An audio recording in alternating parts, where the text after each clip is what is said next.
श्री स्वामी समर्थ. नमस्कार मंडळी, मी मीना तुळसकर. आज मी तुम्हाला ब्रोकलीची भाजी दाखवणार आहे. त्याला तर मग बघूया साहित्य.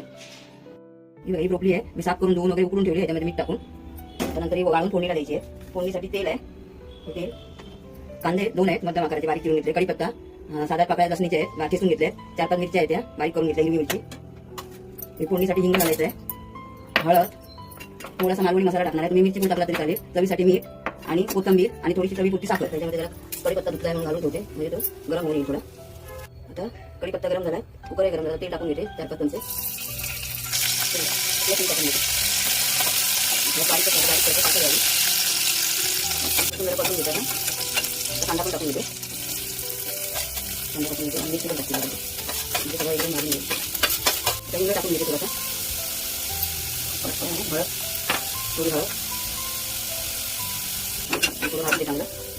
थोडीशी साखर टाकायची चवीपुरती, एवढी बस. आणि ढवळून घेते. थोडासा मालवणी मसाला घालते मी, थोडासा, जास्त नाही घालणार. तुम्हाला नुसती पूड घातला तरी चालेल मिरचीची. मालवणी मसाला घालते जरासा चवीपुरती, म्हणजे थोडासा, म्हणजे तिखट लागली पाहिजे जरा म्हणून. एवढं अर्धा लिटर वगैरे थोडासा चांगला. आणि त्याच्यामध्ये कोथिंबीर पण टाकून घेते, ढवळून घेते. थोडासा मीठ टाकून घेते आता आवडतो, अर्धा चमचा टाकून टाकतो आणि ढवळून घेते. त्याच्यामध्ये पाणी घालून ठेवलं ना, थोडं पाणी आहे त्यामध्ये. मग पाणी नाही टाकायचं, जास्त गाळीचं ठेवलं आणि सगळं काढून घेतलं मी गाळून. आता ढवळून घेते चांगली, पूर्ण ढवळून घेतली.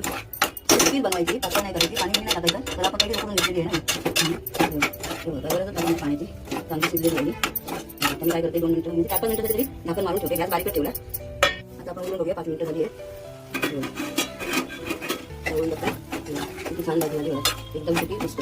पाणी अजिबात टाकलं नाही मी, आता शिजवून घेतली तेवढी, मस्त झाली आणि छान लागते ही भाजी. आता तुम्ही करून बघा ब्रोकलीची भाजी. ही जर रेसिपी आवडली असेल तर लाईक करा, शेअर करा, सबस्क्राईब करा आणि कमेंट करा. नक्की करून बघा. खूप खूप धन्यवाद.